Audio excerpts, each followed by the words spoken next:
A lot of people don't know that South Florida played a role in World War II. I'll give you an example. In Miami Beach, hotels that we know and love today were barracks, classrooms. Soldiers marched up and down Ocean Drive and even trained on the sands. Just southwest of there is Zoo Miami. That was the old Naval Air Station Richmond. You can see remnants today of the old hangar. Today we are in the Jupiter area at Jonathan Dickinson State Park, where this, during the early 1940s, was a secret radar training facility that encompassed over 11,000 acres, and it was known as Camp Murphy. Over 5,000 enlisted soldiers were here.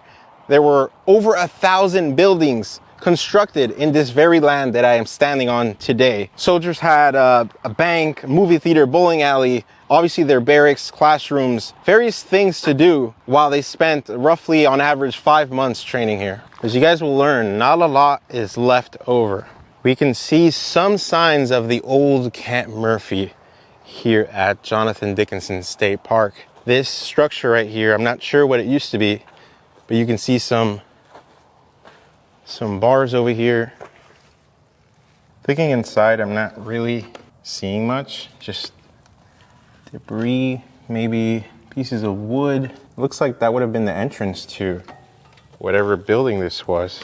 After operations started winding down in 1944, in late 1944, buildings started being relocated, auctioned off. We're actually gonna go check out one of the buildings that was removed from Camp Murphy and it exists today as a museum. This looks like it would have been the entranceway to whatever structure this was. By the way, Camp Murphy was named after Colonel William Herbert Murphy, who was a pioneer in the radar field, and his plane was shot down the same year this camp opened, 1942, in February, over Indonesia by Japanese aircraft. So when this camp opened, they decided to name it in his honor, you know, this being a radar training facility and he being a pioneer in that field. As I'm walking up this boardwalk right here, we can see another concrete building. This isn't an area I'm not supposed to go to, so we're not gonna get close to it, but it looks similar to what I just showed you guys. So I'm standing just beneath the observation tower that is closed right now. This is as close as I can get to show you guys just how massive Camp Murphy would have been.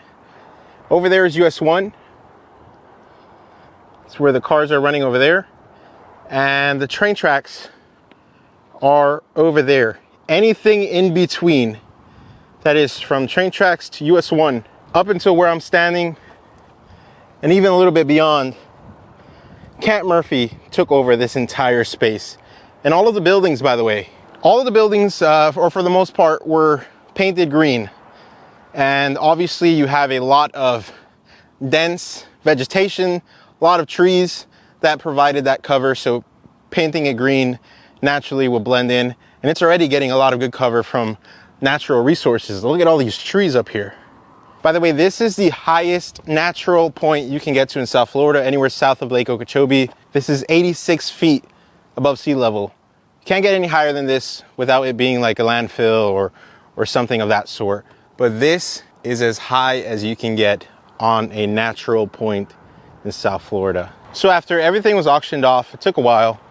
In 1950, this became an official state park. By the way, it's named after a merchant named Jonathan Dickinson, who shipwrecked in 1696, east of here, right by the beach over there. So they decided to name the park after him. Oh my goodness. Welcome to June in Florida. All right, so we've gotten out of the car at the entrance of the mountain bike trails. You can see signs of Camp Murphy or references to the old military base. This trail right here, the expert riders only trail, is called Bunker Hill. The name of the trail is called Camp Murphy Off-Road Bicycle Trail. Again, referencing the old World War II training facility. And a train actually comes through here. Right line. Pretty cool.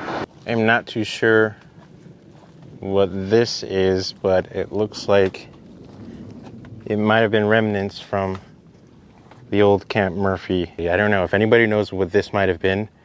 Leave it in the comments below. Genuinely curious. A lot of things you can't really tell what they were because there's not much left. I'm standing in front of present-day ranger station. This is where the park rangers do their day-to-day activities.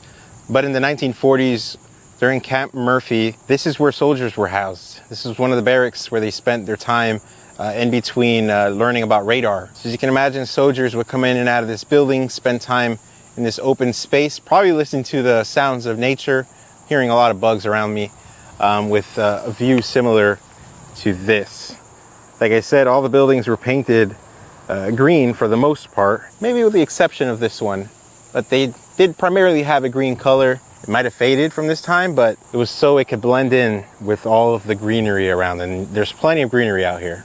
We're now looking at what is now a bike trail that goes parallel to the railroad right over here. So back in the day, before Camp Murphy was established here, this was the old Dixie Highway. So cars would drive up and down this street. But when Camp Murphy came over here, over to the north and south, this portion right here within the Camp Murphy boundaries was closed off. So it is now today part of the Florida Trail. We're now walking down what I just told you guys was the old Dixie Highway.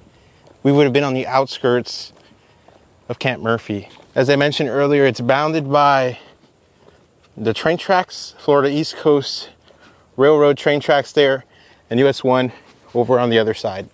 Vegetation in this section is pretty high. Just gotta be careful. I'm wearing shorts. Check this out.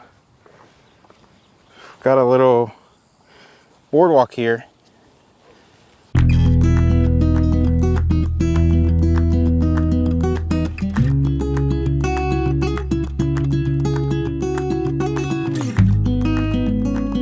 Okay, we have made it to our next structure. You can see a lot of people have been here. They've marked it up.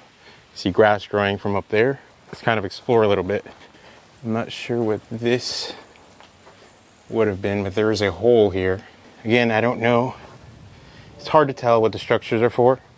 If anyone has any ideas, there's another one over there. This looks like it might have been some kind of water tower or something that would hold water. It's right next to this structure. And then we see concrete slab right here. Oh, this is interesting. I'm not sure what this would have been, but you can see that there's some room down there to, I guess, sit down. I don't know. It's another portion of it. You can see some more going around there. Let's just walk over here. There's a hole in here that is now submerged. And I see a little, look like tadpoles swimming in there. Coming to places like this makes me wonder if everything was taken with them. And by that I mean equipment, weapons, ammunition. Is there a chance that they were left behind and then through the years they were just buried underneath the sand, the dirt? Makes you wonder what's underneath all these grounds. Just give you a top-down view of two distinct holes right over here. Maybe there was like some sort of pool. I mean, I honestly have no idea what this would have been for. Here's the other side of that first structure. That was pretty cool. What did you guys think? Old World War II structures, possible water tower, who knows, maybe even a bunker. Now we're gonna head off property to find one of the buildings that, as I mentioned, they were auctioned off. So different places ended up getting buildings and structures from Camp Murphy. One of them is still in existence today. Another one was one of the churches that was hauled off to a different area. They took it by river, but in 1960, unfortunately, it burned down. So this structure now that I'm gonna take you to was one of the old barracks, and there's now a museum there which talks about the history of this place. We're now just 30 minutes north of where we were at Jonathan Dickinson State Park in the town of Stewart. Outside of the Road to Victory Military Museum, you can see a tank is positioned outside. We're here for this building. The museum is housed in one of the old barracks from Camp Murphy. So this is an actual structure, one of the structures that was auctioned off, relocated from 30 minutes south of here to a park named Memorial Park, which is this park right here. And this is now a military museum. Now, unfortunately, the museum is only open one day out of the week, which is Saturday. Today is Friday, so we cannot take a look inside, but they've got a lot of different things from World War II. And I believe they have also some uniforms on display from Camp Murphy. So if you guys are in the area, I recommend checking it out.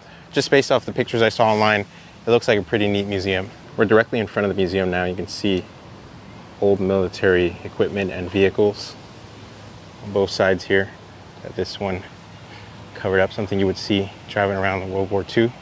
It's funny, they have a sign outside that says military area of the U.S. forces. Unauthorized entry is prohibited. Photographing and filming or making notes, drawings, maps, or graphic representations within this military area is prohibited unless specifically authorized by the U.S. commander. Photo and film equipment as well as other similar materials shall be left at the guards room. Violations may be subject to prosecution. I don't think that's an original sign from Camp Murphy, but it is a nice touch to add on the exterior of this, what used to be old barracks. So there you have it, guys. We got to see the original site of Camp Murphy, got to see some remnants of it, an actual structure in use today by the Rangers. Got to hike the Florida Trail, show you guys some more abandoned structures from Camp Murphy. Drove you guys to Stuart, Florida, show you the old barracks that was auctioned off, and it is now a military museum. If you want to come, keep it open from 10 a.m. to 2 p.m. on Saturdays only, so make sure you time that right. With that said, let me know if you guys have any questions, or if you have answers to the questions that I've asked you guys throughout the video on what you think some of those structures were used for, because they had over 1,000 and we're only seeing maybe a handful, the remnants of at least. So with that said, hit the like button, subscribe, hit that bell button. You'll be notified each time I upload a new video. And with that said, I'll catch you in the next one.